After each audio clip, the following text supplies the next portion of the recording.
Bom dia, tarde, noite ou madrugada, a hora que for. Eu sou Stamato, autor do Abismo e anfitrião da iniciativa Mochileiros do Multiverso, que une e fortalece autores e autoras nacionais através de dicas de criativa e mercado editorial. Hoje eu vou falar do livro Filhos da Lua, da Marcela Rossetti, que é, assim, eu não sou um grande leitor desse gênero, tá? E é um baita de um livrão dentro de um gênero que é tanto um gênero mais adolescente, mas também que usa elementos da nossa cultura, do nosso até mesmo folclore, né? Porque se fala de lobisomens e nós temos mitos de lobisomens nacionais também, tá? Então, isso que me chama a atenção nesse livro aqui, sabe? É a questão, eu comecei a ler para conhecer uma literatura de lobisomem nacional, principalmente. Esse foi o meu interesse para ler esse livro aqui. E é uma leitura muito boa, e é um livrão grande, um livrão com quase 500 páginas, né? Então, assim, até muitos achariam que é muito para o público adolescente, mas eu tenho certeza que qualquer um consegue começar a ler esse livro aqui, seja adolescente, seja adulto, tá? E realmente acompanhar até o final, que a história é muito envolvente, então a gente acha que nós, autores e autoras, temos sim muito a aprender com esse livrão aqui. Então, começando, a coisa que eu mais gostei nesse livro, e é uma quebra de expectativa para a maioria que olharia assim, muitos que olhariam essa capa e leriam a sinopse se surpreenderiam com o elemento que eu mais gostei nesse livro aqui, que foi as cenas de ação brutais. Cara, quando é um livro assim, ele tem muitos elementos assim típicos da literatura para adolescente, tá? Mas quando a porrada come muito forte, sabe? Então a autora, ela não segura a mão, tá? Tem sangue, tem vísceras, tem ossos quebrados, tá? E cara, assim, também é interessante porque adolescentes gostam desse tipo de literatura, sabe? Eu lembro que eu li um livro sobre o making of do filme Massacre da Serra Elétrica, e o diretor conta que é curioso porque quem faz filme de terror meio que sabe, eles fazem sabendo que boa parte do público é adolescente, mas é um público que é vetado de entrar no cinema por causa de classificação etária, sabe? Mas quando esse filme vai pra televisão e passa assim de noite, né? Geralmente esses filmes passam tarde da noite, boa parte da audiência é a molecada que adora ver esse tipo de coisa. No caso, no Serra Elétrica é um nível diferente, né, de sanguinolência, né? Não é o nível não é isso que acontece nesse livro aqui. Mas é um livro com cenas de ação, com lobisomens enfrentando tanto outros lobisomens quanto também outros elementos além, né, deles mesmos, e que quando a autora narra a porradaria, ela sabe narrar. Esse que é o ponto. Ela narra muito bem cenas de ação, tá? E é uma coisa assim que é muito interessante de ler. Nós temos outros escritores que também narram muito bem cenas de ação, como, por exemplo, a Karen Soarelli, da Deus do Labirinto. Tem vídeo dela aqui no canal também. Tá aqui o livro, tá? Por isso que eu tô apontando pra cá. Leonel Caldela, também já falei bastante do Leonel Caldela aqui no canal também. Então, tanto quanto a Karen Soarelli, tanto quanto o Caldela mandam muito bem em cenas de ação. Eu acredito que a Marcela Rossetti também é uma grande narradora de cenas de ação nacional. O próximo ponto é o cenário brasileiro. A história se passa em Santos. E eu nunca estive em Santos, mas eu adorei conhecer esse Santos, né? essa cidade de Santos reinventada pela Marcela Rossetti. Então, o fato de usar um cenário nacional assim, me faz ficar muito mais próximo, eu me senti muito mais próximo da história, sabe? Eu achei o cenário muito mais reconhecível, né? E a autora, ela é santista, se eu não me engano ela é santista, eu tenho quase certeza que ela é santista. Eu sempre gosto aqui de Santos, isso mesmo. Eu sempre que eu falo alguma coisa, eu gosto de, peraí, eu pesquisei o Santista falar, né? Então eu falei da minha cabeça, sem pesquisar previamente, por isso que eu gosto de sempre deixar bem claro, né? O que eu acho que eu tenho certeza que é. Eu olhei aqui o about dela aqui, e sim, ela é santista. E o que eu vejo, cara, que muitos autores, quando falam de um outro país, né, acaba ficando artificial, porque você sabe, vê que a pessoa não tem realmente a vivência de estar lá todo dia da vida dela, sabe? Tem autores que moraram em outros países, beleza, né, mas eu sinto que eles conseguem, quando você fala do local que você conhece, você fala com muito mais propriedade, tá? Eu já li livro que assim, se passava nos Estados Unidos e o elenco era tipo um grego, um francês, tudo multinacional demais. E sinceramente, eu não. Sabe, ficou tudo muito superficial, sabe? Então é um risco muito grande, tá? E muitos autores vão, mas eu quero contar a história do país. Vai, tá? A chance de ficar raso, de ficar desinteressante é alta, tá? Houve, né? Eu já li bastantes livros, tá? Eu já li livros... E isso que é o meu ponto. Cara, eu falo isso porque eu já li vários livros que se passam no Brasil. Já li vários livros, né, de autores nacionais que se passam em outros lugares. E a sensação é essa. A sensação é que tá falando de algo que é muito imaginativo, tá? E que não fala com propriedade. Você não se sente, você não consegue imergir naquela história com a mesma profundidade quando um escritor fala de um lugar que a gente conhece, como é, por exemplo, a Aventura, que o livro Arma Escarlate se passa no Brasil, né? Como é os livros do Enes Tavares, né? A Lição de Anatomia do Temível Dr. Luizão, que se passa em Porto Alegre, por exemplo. Como é o Eduardo Spohr, que também explora vários locais do Brasil ao longo dos livros dele também, e etc, etc, etc. Esses autores conseguem narrar um cenário de uma forma que você emerge neles, por mais que você não conheça aquela cidade a qual eles estão se referindo, porque eles são daquela cidade, eles sabem do que eles estão falando, tá? Então isso pesa muito, e é muito interessante como que a Rossetti também trouxe Santos nesse contexto de literatura fantástica. Falando em literatura fantástica, o terceiro ponto é como que ela cria os lobisomens do livro dela com uma pegada de ficção científica, com uma pegada sci-fi. Então, a autora, eu conversei com ela adora ficção científica, né? E quando ela cria, geralmente eu vejo os autores usando os lobisomens de forma mais tribal, mais totêmica, né? Aquela coisa da conexão entre o lobisomem e a natureza, por exemplo. Essa é a abordagem comum, tá?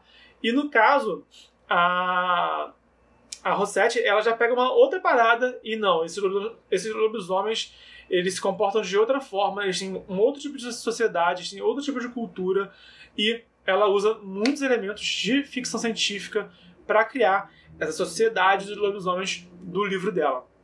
E ficou ótimo, ficou excelente. Ela cria, assim, tanto uma sociedade que não existe, como tecnologias que não existem, né, como até materiais, né, minerais que não existem e que ela elabora no livro dela. Então, ela conseguiu criar tanto uma sociedade de lobisomens singular, que eu nunca vi em lugar nenhum, tá? Então ela conseguiu criar algo novo, por um lado, e, ao mesmo tempo, ela conseguiu usar muito bem feito, com muito esmero, com muita criatividade, essa pegada de ficção científica, que foi o que me surpreendeu, né? Porque, ok, lobisomens, ok, né? Adolescentes com um drama meio adolescente, que tem na história assim, ok, isso tudo eu esperava até. Até a porradaria, ok, né? Tem lobisomens, se não tivesse porrada seria estranho, né? Mas o elemento de ficção científica foi a hora que eu falei, por essa eu não esperava, interessante, sabe? E ela faz bem feito, não é porque ela fez e ficou bom no ponto final, não, ela faz bem feito. E é isso que eu acho que é interessante da gente observar também. E o quarto e último ponto é como, sim, ela usa, mas ela usa muito bem feito, os arquétipos adolescentes do gênero, né, a qual ela se propõe. Ela dialoga diretamente com leitores adolescentes, então ela tem contato direto com o público-alvo dela. Então tem muitos elementos assim, tipo, os principais da história são os jovens lobisomens, né? Tem aqueles lobisomens que são adultos, tem os anciões também na história, cada um deles tem o seu papel, sua função, né? E o que a gente conhece é justamente o elenco principal é o elenco adolescente, o elenco que está começando ainda a dominar os poderes, dominar tanto esses poderes de licântropo, né, quanto também ela bota também eles treinando arte marcial, eles treinando também uma coisa meio operação, meio militar até. Então estão ainda nesse momento de estar treinando, aprendendo e treinando e botando na prática assim, logo no comecinho ainda, sabe? Então muitos deles estão indo assim para a primeira missão deles agora, a missão assim da sociedade dos lobisomens, por exemplo. Mas ela usa esses personagens bem adolescentes, mas ela sabe trabalhar bem esses arquétipos, tanto da menina desajustada, né, como protagonista, como também os amigos que ela faz, os rivais que ela faz, os interesses amorosos que ela vai tendo ao longo da história. Não é a minha praia, esse tipo de literatura, mas eu, Bernardo, adulto, barbado, né, li isso tudo e consegui gostar desses personagens, mesmo não sendo o meu gênero favorito. Eu também não tenho, assim, caguete com leitura, eu leio de tudo. Eu acho que um livro tem que ser bom, e um livro bom pode agradar qualquer um, sinceramente. Eu já tinha lido antes, por exemplo, o livro de Julieta, que é um livro que é uma história real de uma mãe que tem uma filha com síndrome de Down, né, que é a Julieta. Então ela conta como que é a vivência dela e os sentimentos ambíguos dela por ter uma filha com Down, por exemplo. Também já li Filomena, que é uma história também real de uma mulher que ela foi obrigada a entregar o filho dela para adoção e depois de 40 anos já decidiu procurar por esse filho no mundo, né? Tem um filme, inclusive, que concorreu ao Oscar, não lembro se ganhou o Oscar ou se concorreu só ao Oscar, o Filomena. O filme mostra a busca dela pelo filho dela, ela já é idosa, né? Enquanto o livro é justamente, né, que ela contratou um jornalista para investigar o caso. E aí esse cara, ele escreveu o livro e relatou a história do menino. Então no livro a gente conhece a história do filho dele, criancinha, ao longo da vida dele, né? Enquanto o filme mostra a busca pelo rapaz, né? Agora adulto, né? Que ela busca agora. Então, assim, são livros que não são nada minha cara e que são muito bons. Recomendo também esses dois livros, recomendo que você leia também. O livro de Julieta e Filomena também. Já li livros de Minecraft, sabe? De parceria literária. A editora me mandou o livro do Minecraft. Falei, bom, a editora me mandou, né? Agora eu vou ler, né? E eu li com a cabeça de um pai, lógico, né? O que eu pensei? Eu leria esse livro aqui pro meu sobrinho, pra minha filha? Foi assim que eu pensei particularmente. Mas assim, também, vamos lá, né? O Minecraft, quando a editora me mandou a sequência, eu não li a sequência. Eu lia, achei legal, beleza, mas também não tive interesse em ler a sequência do livro do Minecraft. Esse livro aqui me despertou o interesse, sim, de ler a sequência. Se não me engano, já foi publicado já pela editora Avec. E quando tiver a oportunidade, eu vou adquirir, sim, a sequência. Porque essa história aqui, esses personagens foram interessantes o suficiente para eu querer ler mais sobre eles, né? Por mais que não seja a minha praia, por mais que não seja, assim, o livro que eu tenha o interesse, assim, imediato de ler. Porque, você deve imaginar já, né? Eu gosto mais de fantasia medieval, gosto de uma literatura, assim, até mais adulta mesmo, no sentido de violência, no sentido de abordagem, né, e etc. Né? Mas, mesmo assim, esse é um livro que conseguiu me agradar e eu adorei esse livro, mesmo ele sendo bem diferente de tudo que eu já tinha lido até então. E eu sinto que ele soube usar os arquétipos adolescentes sem ficar enjoativo, sem ficar clichêzão, sabe? E sem ficar superficial, que é o risco que eu vejo, que eu ouço falar desse tipo de leitura, né? Uma visão de um adulto sobre os adolescentes que fica assim num nível muito superficial. É o risco que eu acho que a gente corre de falar de assuntos que a gente não conhece, né? Possivelmente pelo fato da Marcela Rossetti estar o tempo todo em contato com esse tipo de público, isso também ajudou ela. Então é muito importante a gente falar daquilo que a gente tem um contato mais próximo. No caso da Marcela Rossetti, ela usou tantos elementos que ela gostava, de lobisomens, de ficção científica, de RPG que ela cita também, né? Mas também usou isso junto, né, da cidade em que ela mora, em que ela vive, e também do público com que ela já tem contato o tempo todo na carreira dela. Enfim, acho que foi isso que ajudou a Marcela a contar uma história tão boa, e eu fortemente recomendo que você confira esse livro aqui, seja você um leitor desse tipo de livro ou não. Eu acho que, como eu falei, quando o livro é bom, consegue agradar todo mundo, né? Eu acho que Game of Thrones agrada todo mundo porque é um livro bom. Seria facilmente nichado para o público nerdão, né? Mas o mundo inteiro leu Game of Thrones e muita gente gostou do Game of Thrones, mesmo não sendo o público-alvo de fantasia medieval. Por exemplo, é uma prova que nós podemos ler, sim, livros fora do que a gente... do nosso gosto mais singular, e podemos encontrar bons livros fora desse gosto pessoal tão restrito que todos nós temos, tá? Por hoje é isso. Se você gostou do conteúdo, deixa o like. Se quiser mais conteúdo como esse, se inscreve, ativa o sininho.